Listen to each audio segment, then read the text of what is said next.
Welcome to A1R Psychic Radio here on Moonstruck TV. You're here with Amanda Hall Psychic all the way from the Gold Coast in Australia. It's a lovely spring day here, almost bordering along the lines of summer. I hope wherever you are on this amazing planet of ours that you're having an absolutely awesome day. And, you know, again this week I think we should still send our prayers and our positive energy out for everybody that's been affected by all the weather events that have been taking on around the world, whether it's been hurricanes, earthquakes, rain events, fires. There's just too many to mention and too many locations. So I think we should all sort of, you know, take a moment or two to sort of send positive energy to those people that have been suffering.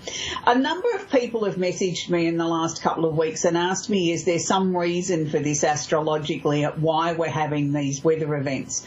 Look, many astrologers have many different ideas of why they think things happen and put the blame squarely at certain planets and them moving through certain signs.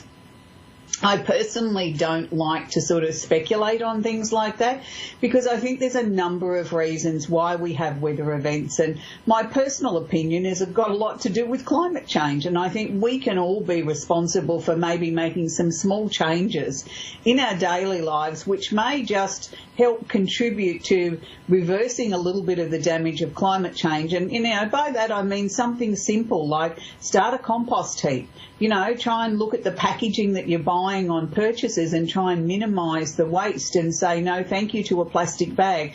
Things like this, they might only seem small steps, but I believe that if we all band together and all take a little small step, then we can make a big difference as a globe. I know lots of astrologers have written about, you know, the planet Neptune creating water events and, you know, earthquakes are attached to the planet Uranus. Look, I really don't know. I haven't seen, I suppose I can say I haven't seen enough evidence for that, but then I really haven't been looking at or trying to find patterns in weather events connected to planetary configurations. Maybe I'm a little bit selfish when I look at astrology. I tend to like to look at astrology on how it affects people, because people, after all, are the ones that create some of the disasters in the world by making bad decisions or bad choices. So I sort of tend to work on the score, if we can help people make more informed choices and be more calm and balanced in themselves, then they should be looking to make some better choices for themselves personally and in their professions, and hopefully for the climate as well. So that's where I'd like to leave that question. So again, we're going to focus on, you know, what we normally do on the show. We have a Simply Tarot card of the week. We have a little trip around the universe at what's actually happening with the planetary configurations, and we also look at a little mini astrology lesson. This week we're up to part 3 of Jupiter through the signs. So let's kick the show off with the card of the week, which I'm pleased to say this week is a positive card. And no, I didn't draw a second card just to make it positive like I did last week. This was the first card I drew this week.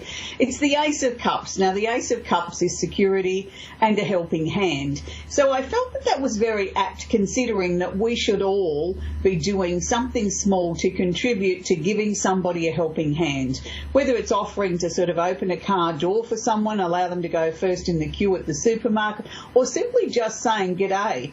You know, hello, how are you? Is there anything I can do for you?" If we all sort of practiced some small positive gesture towards another human being, I think we'd certainly put a really amazing, nice energy out into the universe this week. We can always live in hope, can we not? So it's very, very interesting because this week we've actually got the new moon in Virgo. Well, the new moon will go into Virgo on the 20th of this month, depending on which part of the globe you're in. Today here in Australia we are actually at the 20th. Tomorrow for the Northern Hemisphere and certain parts of the globe it will be tomorrow. So the new moon always, in my interpretation, is a time of renewal, is a time of new opportunities. So if you were to light a candle and focus on what you'd like to bring into your life, what you would be focusing on, or what you would be asking for, would be the new situations that you wish to bring into your life. Now, people say to me, "Oh, I want a new car and I want a new this and I want a new this." Well, sometimes it can be just something as simple as, "I'd like to wake up tomorrow and feel happy. or we know we don't necessarily have to be looking always to bring major changes into our life in mammoth proportion. They can be small ones. So the new moon this month is in Virgo because the sun is in Virgo. So the new moon always is in the sign that the sun is transiting through for that 30-day period. So the new moon in Virgo is asking us to look at our health, our hygiene, and our diet. Now, when we use the word diet, it's not necessarily about losing weight. It's about the food or the regime that we live by. And diet is one of those words that people throw out, oh, I can't eat that because I'm on a diet. So they're constantly depriving themselves or setting themselves up for, I need to feel deprived, or I need to feel that I can't have that, or I'm not worthy of that. I'm not an advocate for people sort of saying, you know, one size fits all. I think if we all listen to what our bodies are telling us, and particularly around the new moon in Virgo, telling us what our bodies can handle, what they need and what they don't need. It's a time to look at our nutrition. So maybe nutrition is a better word than diet.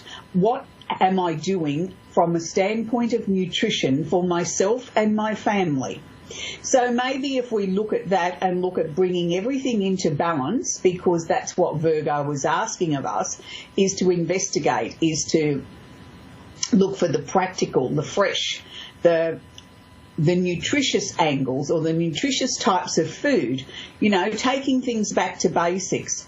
Is it more important to have, you know, fresh fruit and vegetables in our diet than it is to have a can of soda or sugary drink? Well, of course the answer is it's more important for us to have fresh fruit and vegetables, because that's where our nutrition comes from, our minerals, our vitamins, our electrolytes, the trace elements, the things that we need to keep us healthy.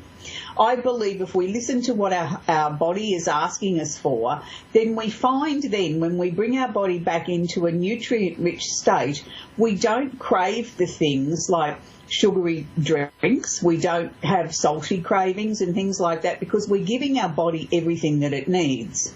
So the new moon in Virgo is also asking us to have a look at our hygiene. Now, hygiene is not whether or not we take a daily shower. It's about how we work and live in our lives. And some people sort of say to me, oh, look, you know, I'm a germophobic. I can't do anything unless I've, you know, mopped everything down with a disinfectant spray or whatever. That's your personal choice. But I think hygiene comes back to whether or not we're actually looking after ourselves. Are we really honouring and using our bodies as a temple? Do we give it the respect that it needs? So maybe that's what this new moon is asking us to do, is to focus on looking at what we can do for us as an individual, as a person.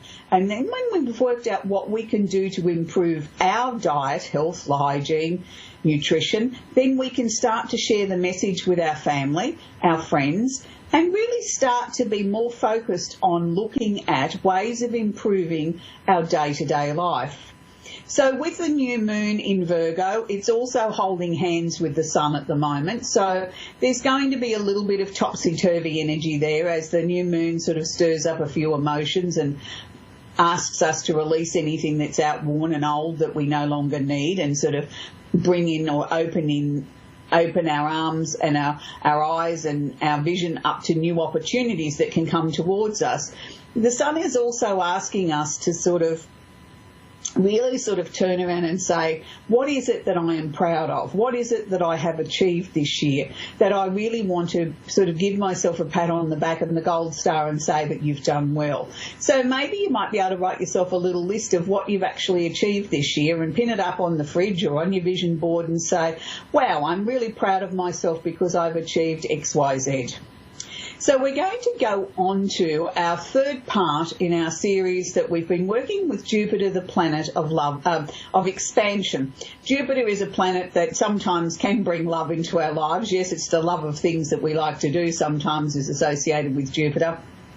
But more importantly, Jupiter is affectionately known as the planet of luck, of opportunity, of expansion. And that does include expanding waistlines sometimes too, because Jupiter doesn't really know any boundaries. Jupiter says, I like this, this feels good, this feels great, this tastes great, so give me more and more and more, and doesn't know when to stop, doesn't know when to say, thank you very much, but I've had a piece of cake. I don't need 5 pieces. So be a bit aware of Jupiter in your chart, because sometimes Jupiter doesn't know the boundaries, and sometimes we need other planets to sort of hold Jupiter's hands or make aspects to other planets connected to Jupiter to sort of show Jupiter that, hang on a minute, there should be some rules and regulations here or some boundaries. So Jupiter in Libra. Now, Jupiter in Libra does actually feel quite comfortable here, because Jupiter is the planet of expansion and opportunity and, you know, taking things to extremes, where the energy of the Libra energy is about balance, is about truth, is about listening to everybody's point of view. So the expansion part here works very well with Libra, because, you know, Jupiter comes in with all these grandiose ideas and ways of looking at a situation, and Libra says, now hang on a minute, let's just slow this down a little bit and let's look at it from everybody's point of view, not just yours, but from everybody's point of view. And then by working together, we should be able to find a satisfactory result, outcome, and something that will pretty much suit everyone. So from that point of view, they work together quite well. We now move on to Jupiter in Scorpio. Now, for those of you that have been following the show, you'll know that Scorpio is not one of my favourite energies. And it's not that I dislike Scorpio, it's just that it's such a very intense energy. It is like a frozen block of ice, and it thaws a tiny bit and then it refreezes and it becomes more intense, more dense, more secretive, more solid, more cold. And sometimes it's really a difficult a difficult energy to work with, because the Scorpio energy is so secretive and wants to hold everything within.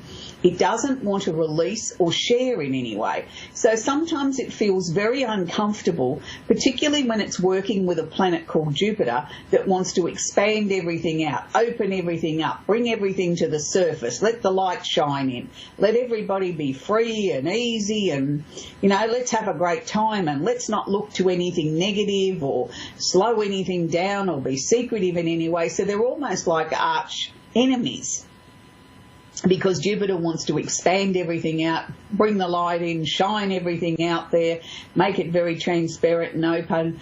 And Scorpio turns around and says, but hang on a minute, this has got to be kept secret, this has got to be kept hidden, this has got to be sort of kept close to my chest. I don't want everybody seeing in. I don't necessarily want the light being shined on my business or the things that I'm trying to sort through. So they can really be at conflict with each other.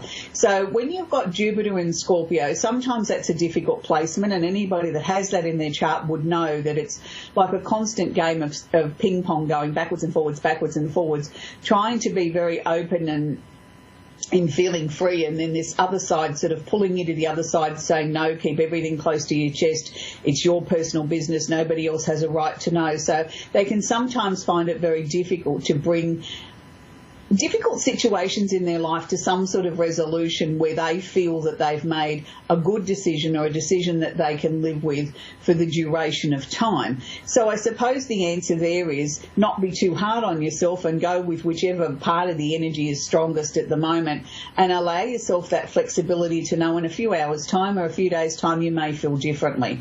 And then that way it's not such a criticism that you've made a wrong decision, it just means that you've been more aware.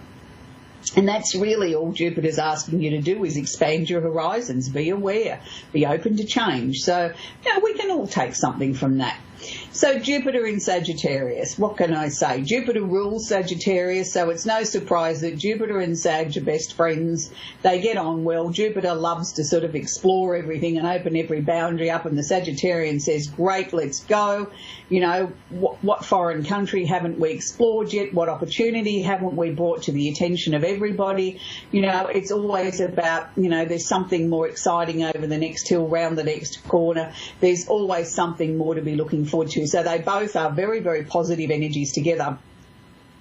And this is where a lot of astrologers write that, you know, Sagittarian is the planet of luck. Sagittarians create their own luck, or Sagittarians always seem to be lucky. And it can be that way because their ruling planet is Jupiter. But I think it's more because they are flexible enough to put themselves into new situations without any prior judgment or conceived ideas of how things are going to unfold. They just try it and see how it works out. And then, you know, they seem to be in the right place at the right time because they've followed that hunch, or they've looked around the corner for the next opportunity to come into their lives, and this is how things can happen for them. So we're going to take our first caller, and we'll see who that's going to be. It's Stephanie in Atlanta, Georgia. Stephanie, are you there? Can I help you tonight, sweetie? Good evening. How are you? Very well, Stephanie. How can I help you, sweetie? I would like a reading about my romantic life and a relationship that I was in. I'd like to know whether or not we would come back together in couplehood and what I could expect where this relationship is concerned. Okay, so the person in question, did they have dark hair? He's actually shaved all his hair, so he's bald. But before shaving it, yes, it was dark. Okay, I'm just trying to make sure that I've tuned into the right relationship, because just because they're showing in me a particular relationship, it may not be the one in question that you were asking about. Okay, so we've established we've got the right person. They showed me that if he had hair, he would have dark hair. It's interesting because I get a lot of question marks sitting around him at the moment. It's not so much he's questioning how he feels about you or how he felt about the relationship. I think the question marks are more around himself personally, like he's questioning who is he, where's he going, what does he want to do, is he happy with his job, is he happy where he's living. It's sort of like, and everything that he comes up with, he comes up where he feels he falls short of the mark of, you know, the situations or the things that he set in stone that he wanted to achieve by a certain period of time in his life. Now, look, we can all sort of say that things like that don't always work out the way we want them to, but, you know, we sort of readjust them and sort of rechange the goalposts and sort of, you know, that's life. But I feel for him it's almost as if he got to a crossroads. You know, sometimes you get to a crossroads in life and you sort of get stuck. You get bogged down and it's like you're sitting in the middle of the intersection and you don't know whether to go straight ahead, go back, go right, go left, and you just sit there. Well, that's actually what's been happening to him. So I feel by the time once we get into October, I think that energy will start to move and will start to break up. I do feel that there's going to be contact with him again. Okay. I'm also going to say this time I think it's going to start on a very different footing. Look, even though there was great communication last time, I'm going to say I don't know that communication was particularly deep.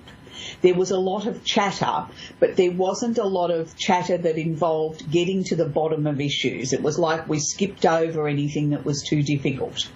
Now, this is where I think the relationship started to decay, because you felt that you needed more answers or, you know, some guidelines or some information about where we were going, and he just sort of skipped over the top of it and tried to avoid it. So it was, you know, that made you very frustrated. He works a lot, exactly. He works a lot, and so that's where his focus has been. And I've been at a point where I don't know which, should I stay or should I go? It's basically, that's my question. Yeah, I understand that, but I think we've got to also understand with him, while he's so focused on work, that's the thing that helps him sort of get answers in other areas. It's sort of like that's the thing that makes him feel whole, and that's the problem. You know, that he doesn't feel whole unless he feels like he's really sort of working hard. So I think what you've got to try and do in this next month, things will change. There will be more communication. We will be able to get to the bottom of some of these issues. I mean, the thing is, we can't necessarily change somebody. People only change because they want to change. If this is how he's always built his life up around, this is what makes him feel complete, is working himself and working and not knowing when to take a break or to allow something else into his life. That's because that's the only way from a young man that made him feel complete. So we're asking somebody to really sort of change who they are. Now, unless he wants to acknowledge that and wants to slowly start working with you to try and bring his life into balance, then we haven't got any hope. And that's why I'm saying in this next month, I think things will change. I think you will start to see positive changes there, that you can work with. It's not going to be fast. Okay. It's going to take time. But I feel you've invested so much into this relationship now. To walk away now would almost be a waste. You know, we've got to give it this one more shot, I think. And if things haven't changed by the end of the year, well, then you've got to turn around and make a decision for yourself and say, this is it, I can't do this anymore. You know, like I've given you every possible opportunity to sort of at least show me you're prepared to work with me. So the next month is pivotal, I feel, Stephanie. But I do feel very positive. I do think we've got real potential here to turn this around. So I hope that's helped you. Well, that is wonderful. That is wonderful. I really, really, really appreciate it. I love him very much, and I want it to work. And I don't even want him to change drastically. I just want him to compromise. I want him to acknowledge the fact of what you see, that, you know, there's more to life than just work. There's, you know, there's us as well. You know, we are important. Right. Right, exactly. I'm glad that he'll come to that on his own, because I realize that that's not something that I can really help him with. No, but he's got to come to that understanding, that epiphany moment himself, and that's what I feel is happening. You know, like it's like the light bulb goes off and he sees something different. So that's good. Anyway, Stephanie, thank you for your call. We're going to take our next call now with Sherry in I better put my glasses. Tucson in Arizona. Are you there, Sherry? I'm right here. Can you hear me okay? I can. How can I help you, sweetie? I don't know if you want me to ask anything directly, or if, you know, you can just... Yeah, I usually work with a question, Sherry. If you've got a question, that's how I like to work. Okay. I haven't spoken to, or my daughter hasn't spoken to me in about... going on 3 years now. Right.